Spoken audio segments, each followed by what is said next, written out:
Tensura, accompanied by Carrere, promptly moved into action.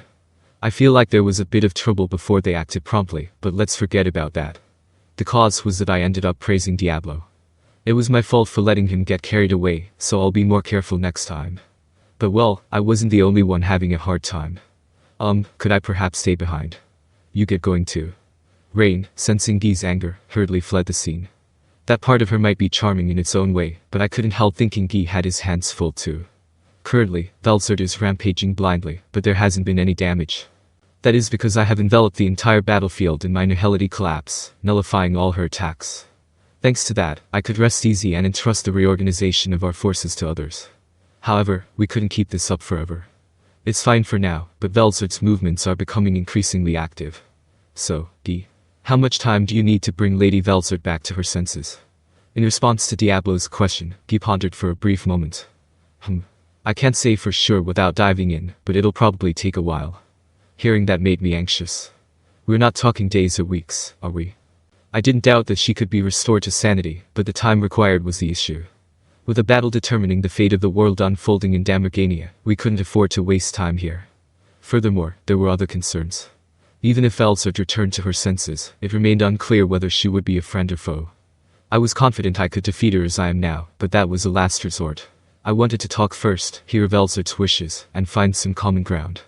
Though, the biggest problem was that we didn't seem to have the luxury of time for that. It would be great if she cooperated voluntarily. What was the reason Velzard sided with Feldway in the first place? It's a lover's quarrel. How trivial. Seriously. Like hell it is. Guy looked like he was about to get angry, so I decided to stop the banter there. Guy spoke. Well, even if I say it'll take time, I don't think it'll take a whole day. I'm going to do it not as I am now, but with my special computation specialized form. Computation specialize, you say? Yeah. My close quarters combat ability drops significantly, but my computational processing increases proportionally.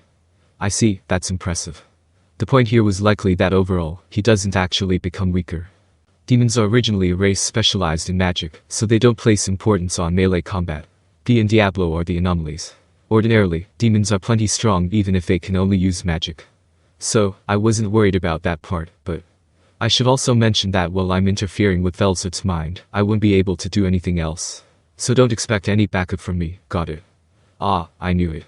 It was also the concern of whether Velzard could be completely held back by Nihility collapse. It wouldn't be a problem if it were just emission-type attacks, but it would be troublesome if she noticed us and launched a direct assault. I'm one thing, but if she targeted a defenseless Guy or Diablo, who was likely at his limit, there was no guarantee they would survive. It seemed I would have to do something before that happened. I will restrain Velzard. In the meantime, Diablo will protect Guy, his consciousness will be elsewhere. Alright, let's go with this plan. That is no problem at all. Yeah. Well then, let's get started. As soon as he said that, Guy's appearance transformed. He became a stunning beauty with red hair. Wow. You really could turn into a woman. Obviously. Rimuru-sama, if you so desire, I too can. Alright, commence the operation. Because I had blurted out something unnecessary, Diablo looked like he was about to start saying something weird again. I wasn't going to let that happen. Before Diablo could finish his sentence, I gave the signal to begin the mission. Guy decided to put his trust in Rimuru. Therefore, for the first time in ages, he initiated the ritual of state transformation, completing it in an instant. Guy had transformed into a beautiful red-haired woman, but this form rendered his physical capabilities frail. Although his defenses were also weakened, this did not mean his overall combat power had declined. Specializing in calculation meant, in essence, a form specialized in magic. Since his defense could be compensated for with a multi-layer barrier, in many situations, this form was arguably an enhancement. However, that depended on the circumstances. In a situation exactly like this one, it was a very difficult call to make. Since he was directing his consciousness, now specialized for calculation entirely toward Velzard, his main body would be left completely defenseless. Had he not trusted Rimuru and Diablo, this was a strategy he never could have adopted. One might argue that he should have kept Tensura, Carrere, and the others behind to protect him, but Guy's pride would not allow that. If Rimuru judged that they would be fine, it was out of the question for Guy to feel anxious about it. Well, whatever. In the worst case, if I die, I'll deal with it then. Even if he were defeated and annihilated, he could resurrect, though at worst it might take several hundred years. To Guy, the strongest, defeat was not amusing. Yet, since he had experienced it before, it wasn't something he had to avoid at all costs. If he considered it a way to stave off boredom, he would have no regrets even if that happened. Besides, it wasn't just Rimuru. Diablo had become reliable as well. He didn't know what had happened, but the demon was unrecognizable compared to when they met a short while ago. Even to Guy, Diablo had always been an anomaly. He was an eccentric demon who possessed combat sense rivaling Guy's own, yet sought no power. However, he pursued strength in the truest sense, making him the strongest in a different way than Guy. The true essence of Diablo, the Black King, was that he would never lose to an opponent on equal footing. And now, Diablo's existence value was approaching Guy's own. Moreover, he's reeking of those suspicious traces of nihility. He could easily gauge an opponent's competence, but now that he was specialized for calculation, he could grasp Diablo's true strength almost perfectly. If Rimuru was the one who stopped Millam's rampage, then it must have been Diablo who dealt with Feldway. In other words, there was no doubt he had reached a level of existence on par with Guy, even without the constraint of equal conditions. Not bad. Well, his body looks like a wreck, but he certainly won't lose to some run-of-the-mill chump. Rimuru's decision to leave only Diablo behind was one that Guy could accept. Even so, Guy thought. Diablo is fine, but the problem is Rimuru. Even with his current perception, Guy couldn't see through the nature of Rimuru's existence. What the hell is he? That was his honest, unvarnished thought. If he asked Rimuru, he'd probably just get some cheeky answer like, "I'm just a slime." So he didn't ask, but Guy fully intended to interrogate him once this was all over. Even now, Rimuru had expanded greatly from his slime form, taking on a bizarre shape and wrapping himself around Velzard. It was as if he were gently swaddling a baby. It was incomprehensible that he could freely manipulate nihility, which even Tensura had struggled with, but the fact that he was treating a rampaging Velzard like a baby was a situation so absurd one could only laugh. He was easily accomplishing something even Guy could not. It was an event that showcased the sheer abnormality of Rimuru's existence to the fullest degree. But even so, Guy trusted Rimuru. Since there was no point in worrying about it now, Guy decided to focus his consciousness on Velzard. Having slipped out of his material body and reverted to the spiritual body natural to demons, Guy had returned to his male form. Unlike the physical body, the state of the spirit is fluid and malleable. With practiced ease, Guy breached Velzard's multiple mental barriers, and dove toward the abyss of the soul, the essence of a true dragon. The real work began once he touched Velzard's core. Guy cast off even his spiritual body, becoming a completely defenseless astral body. If he lost focus, his ego would be swallowed by Velzard's mind, and the aggressive core corrosion, spiritual dive he was performing would likely be broken. If that happened, Guy's consciousness itself would be annihilated, yet he felt no anxiety whatsoever. There was no need to rush or force it. He just had to dive slowly, carefully, and gently, as if soothing Velzard's raging heart. If he pushed forward forcibly with brute strength, he would end up destroying Velzard's core. If that happened, the current Velzard would unleash all her energy at the end of her rampage, and cease to exist. And then, a new true dragon would be born somewhere in this world. That was the worst case scenario for Guy. Even if he died, he could likely resurrect fully with his ego intact. However, that was not the case for Velzard. Even if the soul were exactly the same, down to the last spirit particle, and even if the appearance and abilities matched perfectly, the personality would be different. Could that truly be called the same existence?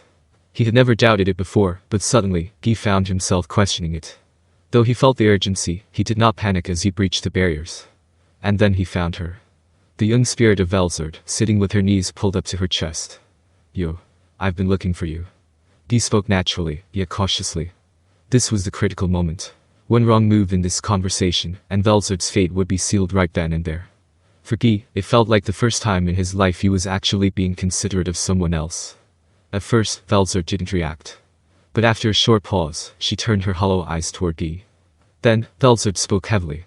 What are you doing here? Did you come to laugh at me?" Perhaps influenced by the state of her mind, Velzard had taken on the form of a young girl. Guy gave a wry smile at Velzard's question. He was glad she had reacted. At the same time, he couldn't help but react to the frail side that Velzard was showing. "Nah, I came to pick you up. Let's go home, Velzard." Guy shrugged and answered.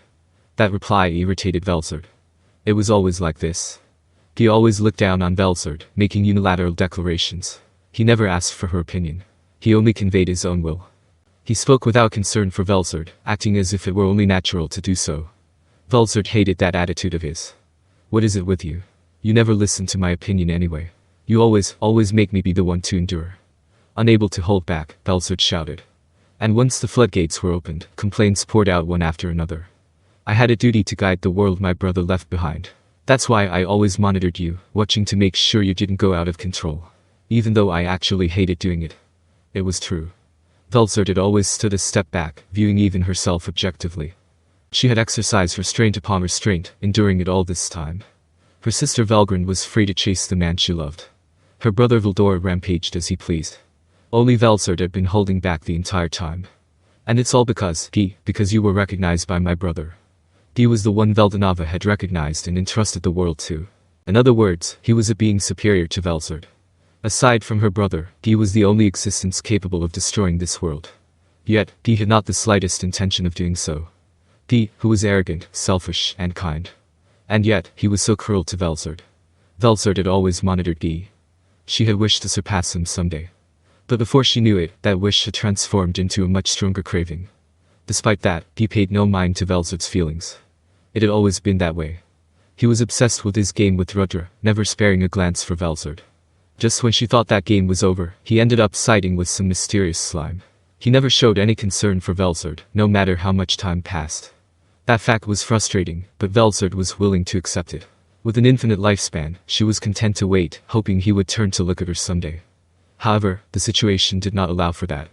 I was waiting this whole time, never leaving your side. I was the only one enduring. And yet, you were going to leave me behind. No, that's not true. You're my woman. I care about you. Those words from Guy lit a fire in Velzard's frozen heart. Fueled by anger, Velzard unleashed all her pent-up frustrations. No, you're wrong. I don't want to be your possession. I wanted to be your equal. There's no point in being stronger than you, but that's still way better than just being protected. I see. Velzard finally understood her own feelings. She didn't want to defeat Guy. She wanted to be useful to him. And so, Velzard's emotions could no longer be contained. She screamed her heart out. Why do you have to side with that shady slime now, of all times? You should have just stayed with me in the north, living quietly like we always have. Velzard bared her anger, hurling her intense will at Guy. It manifested as imaginary blades, carving into Guy's body, but he made no attempt to dodge the attack. He simply stood defenseless, exposed to the onslaught, as if intent on accepting all of Velzard's anger and dissatisfaction. Like a small child, Velzard spat out her grievances at Guy. No, look, that's why I... And besides, you acknowledge fragile little humans, but you won't even acknowledge me. What am I to you? I've worked so hard for so long, just wanting you to acknowledge me. I have no place left. Her attacks grew gradually weaker, until finally, Velzard began feebly pounding on Guy's chest. That was Velzard's undeniable truth. Velzard hadn't wanted to defeat Guy. She simply wanted to stand by his side. You idiot. I do acknowledge you. You're the only partner I have. Idiot. I don't want to hear that from you, when you always just do whatever you please. It can't be helped. If you didn't like it, you should have just said so. You worry too much about trivial things. Of course I worry.